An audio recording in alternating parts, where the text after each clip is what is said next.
Hello everyone, আজকে আমরা জানতে চলেছি ফটোসিনথেসিস সম্পর্কে। তো ফটোসিনথেসিসে সূর্যের আলো তো কাজে লাগে, কিন্তু সূর্যের আলোর মধ্যে যে সাদা আলো, সেই সাদা আলোর মধ্যে আরও অনেক ধরনের আলো রয়েছে, যেটা রামধনুর যে বিভিন্ন কালার। তো সেই কালারগুলোর মধ্যে বিভিন্ন ওয়েভলেংথের যে লাইট, অর্থাৎ যার মধ্যে ভায়োলেট রয়েছে, ইন্ডিগো রয়েছে, ব্লু রয়েছে, orange, red, yellow, green and এই সমস্ত যে 7টা কালার, তো এই 7টা কালারের মধ্যে কোন কোন ওয়েভলেংথের কালার অ্যাকচুয়ালি ফটোসিনথেসিসে ইউজ হয় এবং কোন ওয়েভলেংথের কালারের লাইটেতে ফটোসিনথেসিস হয়ে থাকে, সেগুলো সম্পর্কে আমরা জানব। তো এখন এটা যখন বলছি, এই জানার জন্য প্রথম যে এক্সপেরিমেন্টটা সব থেকে বেশি সাকসেসফুল, সেটা হচ্ছে সায়েন্টিস্ট ইঙ্গলম্যানের দ্বারা ইঙ্গলম্যান এক্সপেরিমেন্ট।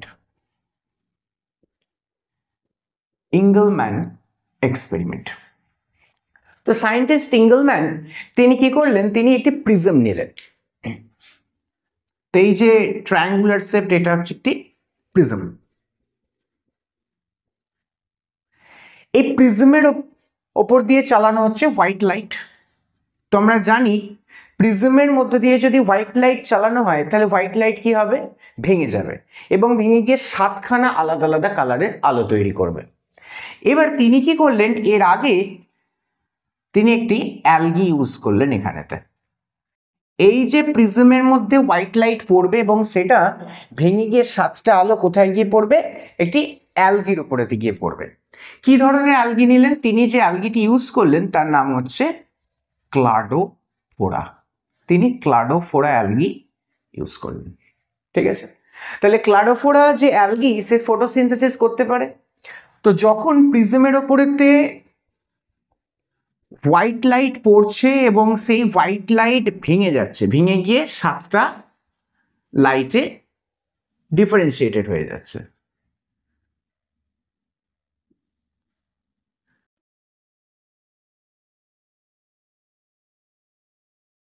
তো এই 7টা লাইট কি কি, তো আমরা জানি সবাই, এটা হচ্ছে VIBGYOR, violet, indigo, blue, green, yellow, orange and red. এই 7টা আলোতে ভেঙে গেল, গিয়ে হোয়াইট লাইট পড়লো। ক্লাডোফোরা ফটোসিনথেসিস করতে পারে। তাহলে 7টা লাইট যখন পড়ছে এর ওপর ভেঙে গিয়ে, তাহলে সেখানে তো ক্লাডোফোরা কি করছে, ফটোসিনথেসিস করছে। এইবার ফটোসিনথেসিসের ফলে যে গ্যাসটা তৈরি হয় সেটা হচ্ছে অক্সিজেন গ্যাস। এবার যেখানে দেখা গেল যে অক্সিজেন গ্যাস তৈরি হচ্ছে, সেই অক্সিজেন গ্যাসকে ইউজ করার জন্য যেখানে ক্লাডোফোরা রয়েছে তার চারপাশে তিনি কিছু এরোবিক ব্যাকটেরিয়া ব্যবহার করলেন। তো সেই এরোবিক ব্যাকটেরিয়া উৎপন্ন অক্সিজেন গ্যাসকে সারাউন্ড করলো। কারণ এরোবিক ব্যাকটেরিয়া মানে কি, যে ব্যাকটেরিয়া তার রেসপিরেশনের জন্য অক্সিজেনের ইউজ করে থাকে, তাদেরকে বলছে এরোবিক ব্যাকটেরিয়া। তো এটা রয়েছে ক্লাডোফোরা একটা অ্যালগি। তাই ক্লাডোফোরা অ্যালগি এই যে সানলাইট এবং সানলাইট ভেঙে যাওয়ার পর যে 7টা লাইট, তা দ্বারা তৈরি করছে ফটোসিনথেসিসের ফলে খাবার এবং বাই প্রোডাক্ট হিসাবে অক্সিজেন তৈরি করছে। সেই অক্সিজেনকে ইউজ করার জন্য এরোবিক ব্যাকটেরিয়া এই ক্লাডোফোরার চারিদিকে আসতে শুরু করবে, বিকজ এই ক্লাডোফোরা থেকে অক্সিজেন পাওয়া যাচ্ছে।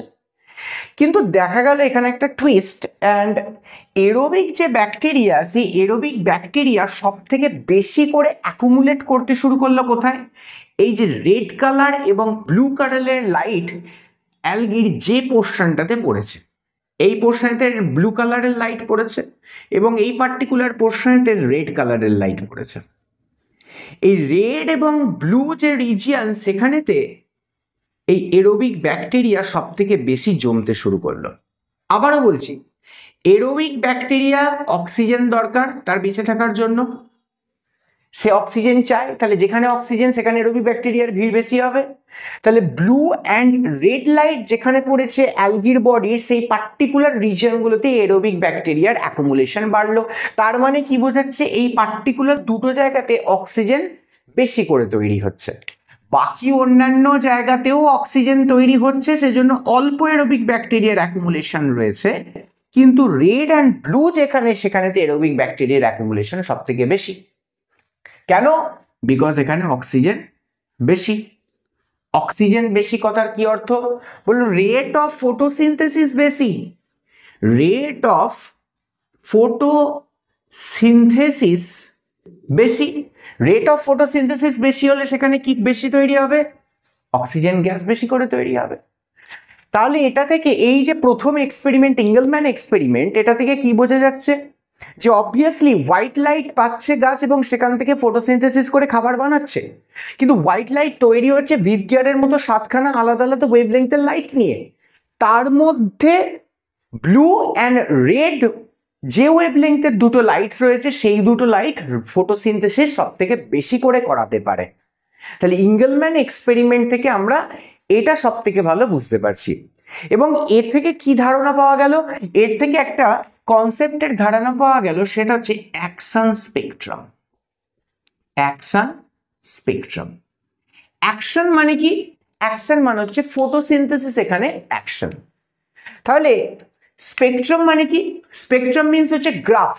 তাহলে আমরা যদি একটা গ্রাফ তৈরি করি এই 7টা ওয়েভলেংথের লাইটের আলো নিয়ে, সেখানেতে সব থেকে বেশি অ্যাকশন বা সব থেকে বেশি রেট অফ ফটোসিনথেসিস হচ্ছে কোথায় দেখতে পাবো?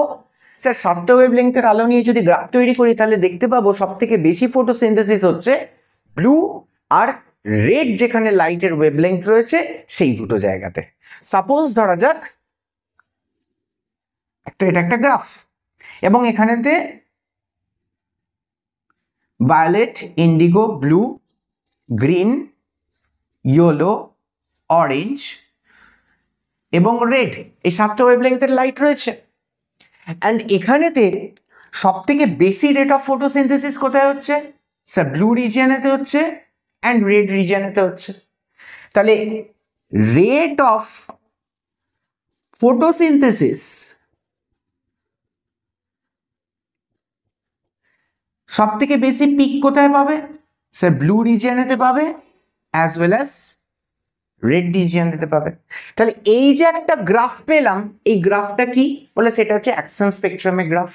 অর্থাৎ ব্লু অ্যান্ড রেড রিজিয়নেতে সব থেকে বেশি ফটোসিনথেসিস হচ্ছে। এবার আমরা দেখব যে গাছের মধ্যে, গাছের যে পাতায় বা যে গ্রিনিশ পার্টগুলোতে বিভিন্ন ধরনের যে পিগমেন্টস রয়েছে, সেই সমস্ত পিগমেন্টগুলো কোন কোন ওয়েভলেংথের লাইট অ্যাবজর্ব করে এবং কোন কোন ওয়েভলেংথের লাইটে কতটা বেশি ফটোসিনথেসিস হতে পারে, সেই নিয়ে আমরা এখানেতে ডিসকাস করব। আমরা 3টে মেন পিগমেন্ট সম্পর্কে এখানে কথা বলছি: chlorophyll A, chlorophyll B and carotenoids. এই 3টে পিগমেন্ট নিয়ে কথা বলেছি। তার মধ্যে এখানেতে the main pigment of photosynthesis is the chlorophyll A. Main pigment কেন বলা হচ্ছে? বিকজ ক্লোরোফিল এর ক্ষমতা আছে সব থেকে, তার যে ওয়েভলেংথের আলো সেটাকে অ্যাবজর্ব করে রেট অফ ফটোসিনথেসিসকে সব থেকে হাইয়েস্ট পিক দেওয়ার। তো এখানেতে যদি একটি গ্রাফ তৈরি করা যায় এবং সেখানেতে বিভিন্ন ওয়েভলেংথের আলো 400 ন্যানোমিটার, 500 ন্যানোমিটার, 600 ন্যানোমিটার এবং 700 ন্যানোমিটার বিভিন্ন ওয়েভলেংথের আলো যদি দেয়া যায়, কোন ওয়েভলেংথের আলো এখানেতে মেনলি আমি দিলাম? যেটা হচ্ছে ভিজিবল স্পেকট্রাম, অর্থাৎ যে ওয়েভলেংথের আলোকে আমরা দেখতে পাই সেই ওয়েভলেংথের আলো, অর্থাৎ ভিজিবল স্পেকট্রামের যে ভিজিবল স্পেকট্রামের মধ্যে যে ওয়েভলেংথগুলো রয়েছে সেটাই এখানেতে পুট করা হলো 400 থেকে 700 ন্যানোমিটার। এই ভিজিবল স্পেকট্রামের আলোর মধ্যেই কিন্তু গাছ সেই আলোকে আর কি অ্যাবজর্ব করে নিয়ে ফটোসিনথেসিস করতে পারে।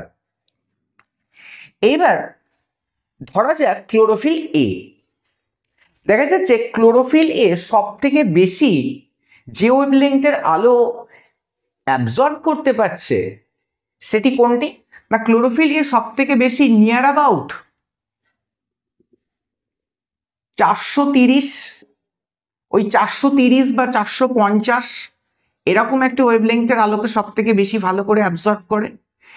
অ্যান্ড দেন তারপরে প্রায় 680 ওয়েভলেংথের আলোকে সে ভালো অ্যাবজর্ব করছে। তাহলে নিয়ার অ্যাবাউট 430 থেকে 450 এবং 600 নিয়ার অ্যাবাউট 680 ওয়েভলেংথের আলোকে সে সব থেকে ভালো অ্যাবজর্ব করছে। তাহলে এই যে দুটো পার্টিকুলার জায়গায় যে পিক দেখতে পেলাম, এই দুটো পিক কি ইন্ডিকেট করছে? স্যার এই দুটো পিক ইন্ডিকেট করছে এই পার্টিকুলার ওয়েভলেংথের লাইট সব থেকে বেশি অ্যাবজর্ব করছে ক্লোরোফিল এ। তাহলে এটা কিসের গ্রাফ? এটা হচ্ছে ক্লোরোফিল এ দ্বারা যে ওয়েভলেংথের আলো অ্যাবজর্ব করা হয়েছে সেই ওয়েভলেংথের আলোর গ্রাফ।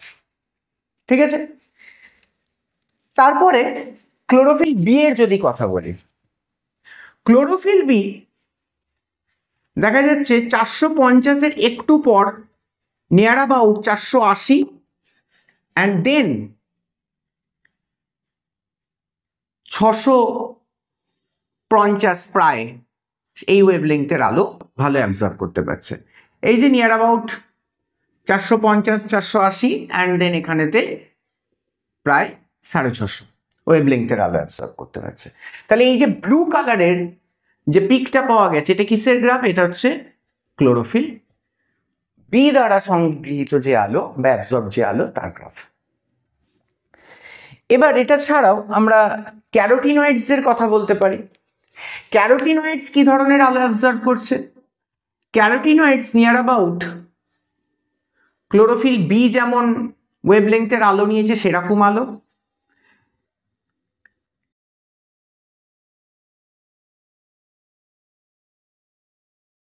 অ্যাবজর্ব করে চলেছে। তাহলে ক্যারোটিনয়েডস এর যে অ্যাবজর্বড আলো সেটা অনেকটা দেখতে হচ্ছে এম এর মতো। এই যে গ্রিন কালারের যে ওয়েভলেংথের আলো বা যে ওয়েভলেংথের আর কি আমাদের গ্রাফটা পেয়েছি, that is actually done by absorbed by carotenoids. Okay, now এই যে ওয়েভলেংথের যে আমরা একটা গ্রাফ পেলাম, এই গ্রাফটা অ্যাকচুয়ালি কিসের গ্রাফ? এই গ্রাফটা অ্যাকচুয়ালি বোঝাচ্ছে যে কোন পিগমেন্ট কি ওয়েভলেংথের আলো অ্যাবসর্ব করে। সেই জন্য এই গ্রাফ দ্বারা আমরা কিসের ধারণা পাচ্ছি? অ্যাবজর্পশন স্পেকট্রামের ধারণা পাচ্ছি। তাহলে আমরা কি দেখলাম এখান থেকে? আমরা দেখলাম যে রেড কালারের রয়েছে ক্লোরোফিল এ দ্বারা অ্যাবজর্বড আলো, সব থেকে বেশি পাচ্ছি নিয়ার অ্যাবাউট 430 অ্যারাউন্ড এবং ওদিকে 680 অ্যারাউন্ড জায়গাতে সব ন্যানোমিটার আলোকে সব থেকে বেশি নিয়েছে। ব্লু কালারের যে রিজিয়নটা রয়েছে সেটা হচ্ছে ক্লোরোফিল বি দ্বারা অ্যাবজর্বড আলোর ওয়েভলেংথ, অ্যান্ড গ্রিন কালারের যেটা রয়েছে অনেকটা শুরুতে এম এর মতো দেখতে হয়েছে, that is actually absorbed by carotenoids.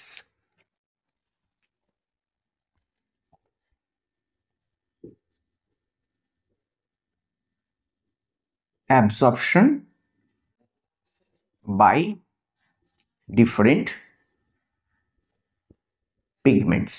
তাহলে ডিফারেন্ট পিগমেন্ট দ্বারা কোন কোন ওয়েভলেংথের আলো কতটা অ্যাবজর্ব করেছে সেটা এই গ্রাফের সাহায্যে আমরা বুঝতে পারছি এবং এই গ্রাফ দ্বারা আমরা অ্যাবজর্পশন স্পেকট্রামের ধারণা পাচ্ছি।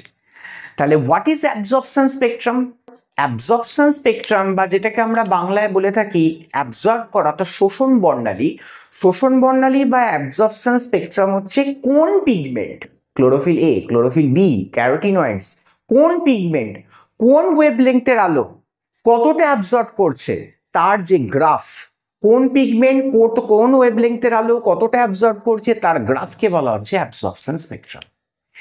এবার নেক্সট আমরা যেটা নিয়ে পড়ছি সেটা হচ্ছে অ্যাকশন স্পেকট্রাম। অ্যাকশন মানে কি বুঝেছি?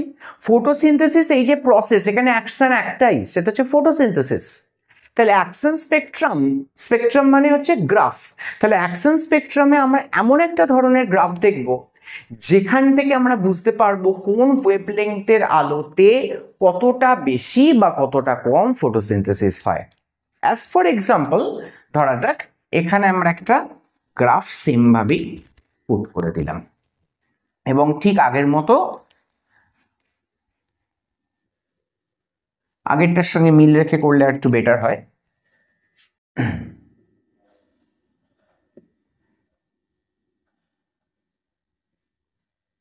তো এই রয়েছে 400, then 500 nanometre, then 600 nanometre and then 700 nanometre. এখানেতে আমরা কি দেখেছি? ক্লোরোফিল এ সে কোন কোন ওয়েভলেংথের আলো সব থেকে বেশি নিচ্ছে? 430 বা 450 থেকে ওদিকে নিয়ার অ্যাবাউট 680। তাহলে এই পার্টিকুলার রিজিয়নেতে, অর্থাৎ যেখানেতে ক্লোরোফিল এ সব থেকে বেশি পরিমাণ আলো অ্যাবজর্ব করছে, এই পার্টিকুলার এই রিজিয়নেতে আমরা কি দেখতে পাবো? এই রিজিয়নেতে আমরা দেখতে পাবো রেট অফ ফটোসিনথেসিস সব থেকে বেশি হচ্ছে। তাহলে rate of photosynthesis, rate of photosynthesis আমরা সব থেকে বেশি দেখতে পাচ্ছি যে পার্টিকুলার যে দুটো রিজিয়ন রয়েছে, এই দুটো রিজিয়নেতে রেট অফ ফটোসিনথেসিস সব থেকে বেশি হচ্ছে। ওকে, তাহলে এই যে গ্রাফ, এই গ্রাফ দ্বারা আমরা কি বুঝলাম? রেট অফ ফটোসিনথেসিস কোন কোন ওয়েভলেংথের আলোতে বেশি হচ্ছে না, যে ওয়েভলেংথের আলো কে নেয়? ক্লোরোফিল এ নিতে পারে।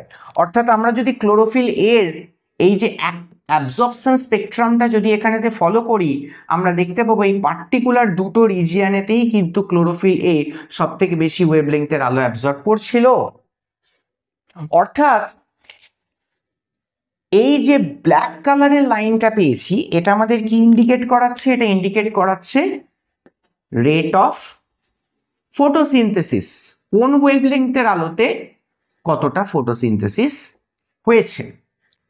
তাহলে যে যে ওয়েভলেংথের আলো ক্লোরোফিল এ বেশি অ্যাবজর্ব করেছে, সেই সেই ওয়েভলেংথের আলোতে রেট অফ ফটোসিনথেসিস বেশি হয়েছে।